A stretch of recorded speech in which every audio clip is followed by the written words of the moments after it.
Right, welcome back to turn 10 of Three Peaks. So, yeah, a bit of a contact last time. Kind of getting more of an idea of what Double's actually up to, which is still a little baffling to me, but hey-ho.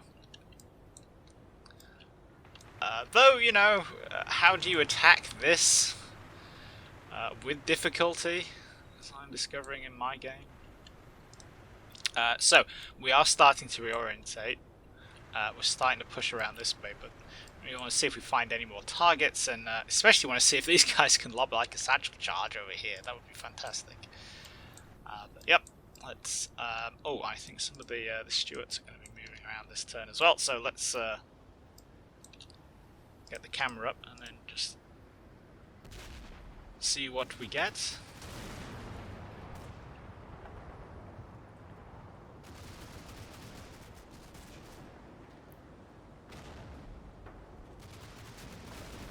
Oh, and the mortars. I forgot about the mortars.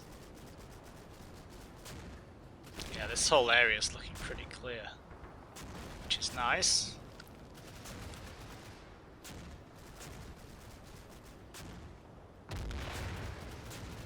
Yeah, starting to get the mortars landing now.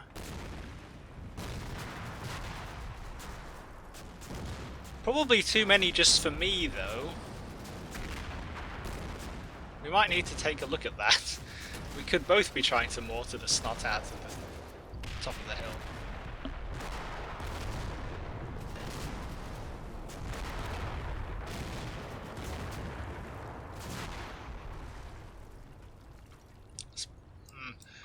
A bit close. So these guys are having a really bad day. Sten's squad. Yes, Ystremski, they seem pretty fine. Let's just double check what's happening with these. So they get up here, and then oh yeah, they're just running down here, and then a mortar mortar round lands right in front of them. No casualties, but they decide that they need to be back there, which is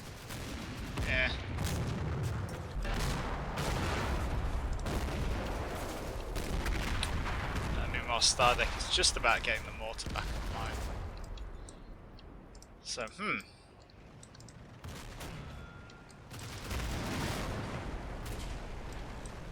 So let's just get a fix on where these guys were. So they're just kind of in a... basically that line there. Now, where do all my mortars start landing?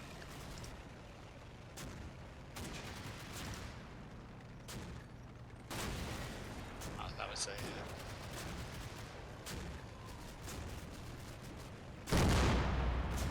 Yeah, that seems close enough to get stuff done. Yep. Yep, definitely that one. How on that one? Yeah. That's probably giving them an uncomfortable time.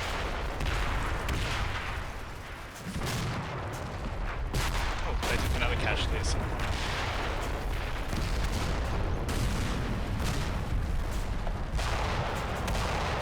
So yeah, that's probably an uncomfortable place to be right now. Did these guys manage to do anything? No. Oh well. It's not 100% reliable, this whole throw grenades, throw satchel charges, things like that. Right, we've got Donga is just putting some grazing fire along the top of the ridge here. While Renier reorients.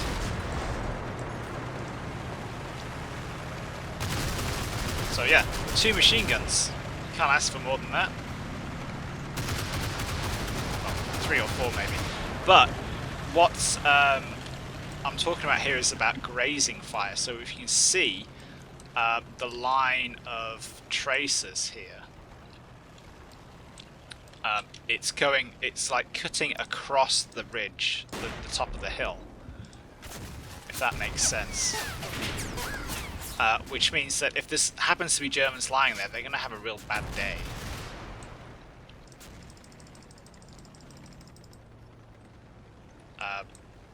So yeah, that's looking pretty good. And we've also got Nay up there. Was that my smoke? Yes. These guys both threw smoke, didn't they? But I guess that's at least shielded Nay from anything. I think it's Mountain Goat impersonation. But yeah, we should be able to hopefully pressure this way now. Yeah. And...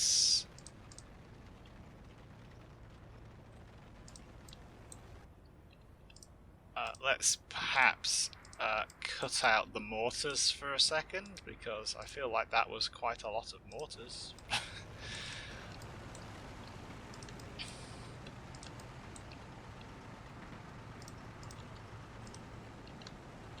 Get Nathan Gunn to creep up here, see what he can see.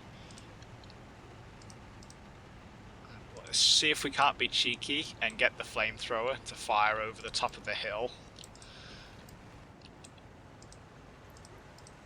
You know, I feel like that would be a useful use of fuel.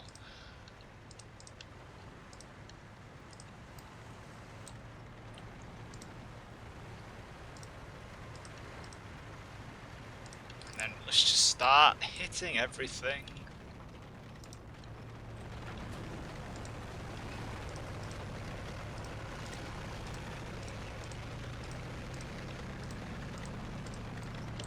Right, have you got your head out? Yes, you do. Excellent. Let's start hitting over this way a bit so that KOB isn't going to get shot in the back.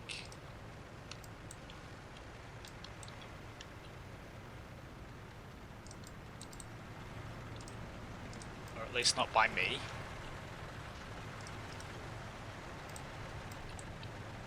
And let's see if we can't get...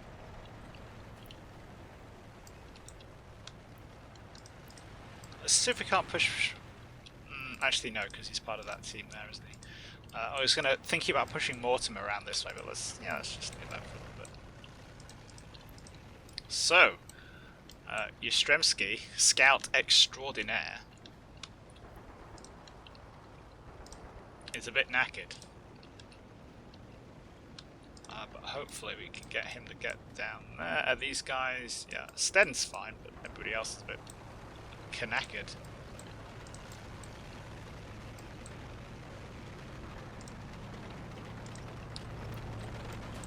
We've also got Blaze Baguette there, who is doing a really good job of not seeing anything, but that's okay. It could easily be that there's not really anything there to see.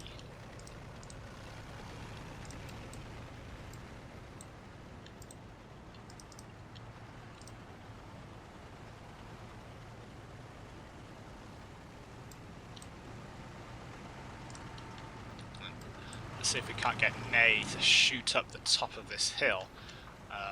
Again, it's that grazing fire. Look at the line of it. Well, obviously I want just machine gun fire going in this general direction.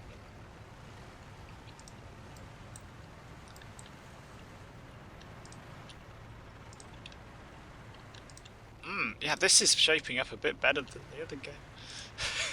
The other game was not going quite as well, I don't think. Much higher body count. And I'm pretty sure I'm in that stage in that game right now where I'm making all the wrong decisions. So yeah.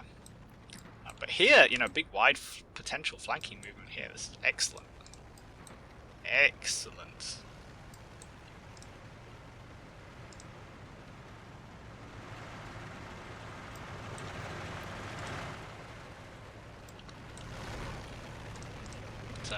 Now the acid test is going to be if Renier there gets shot by like an AT gun or something.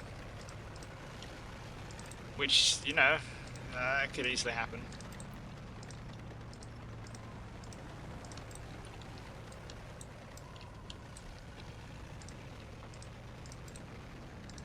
Is potentially likely to happen, we could even say. Let's get Welther's squad moving up. Let's spread you guys out.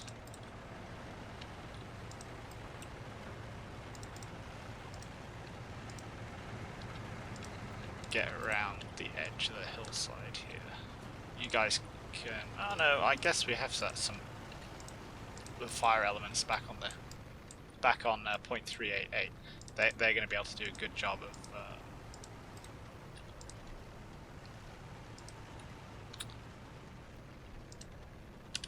of providing any potential cover fire. Let's get that squad up there as well.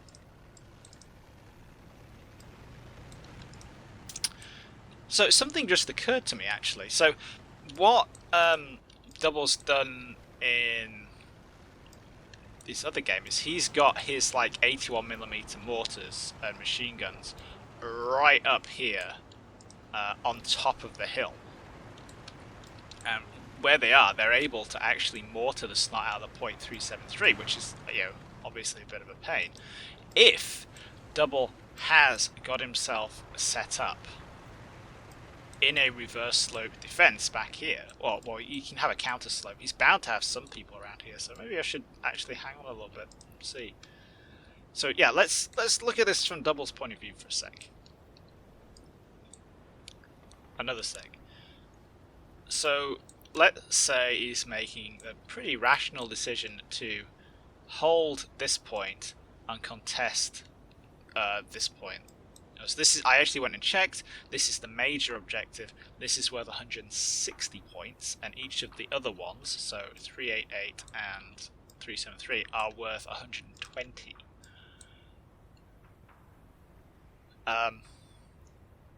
So if he just says, I don't need to worry about this point, and he's just going to focus on these two, then and use this as bait to try and wipe me out. You know, this isn't a bad reverse slope defensive position here. The problem is I know all about it. So maybe we can expect to find, once we get up to the top and look over the top, and the French go over the mountain, like a defensive line around here that kind of hooks around into the objective, and then another one down here behind the wall, potentially, or a bit further back on the slope. So, could be interesting. But we're going to find out, because we're going to be hooking around here anytime soon.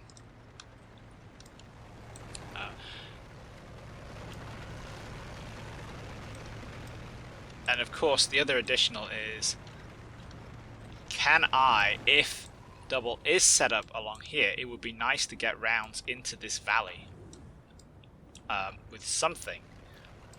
So I am kind of sort of thinking about how do I get...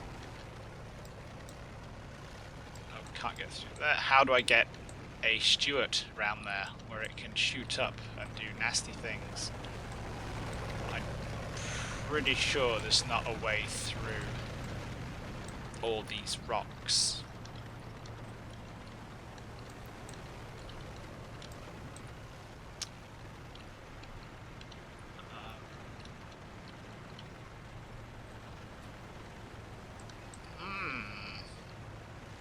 Maybe around here? So the Stuart can't go through the wall. But the scouts all have blasting charges, so they could just... I feel like it's going to struggle with that. I feel like that's 2 action squares, and it's telling me I can go between them, but actually I can't. Might be worth a try. But yeah, that's hotting up. Now, what about this though? So if I'm maybe I can try and pressure him from all angles at once. Is that a good idea? Well, the reason I'm not attacking here is because I thought it was not going to end well. But it might still be worth demonstrating in that kind of area. So that... it pins down some of Double's attention.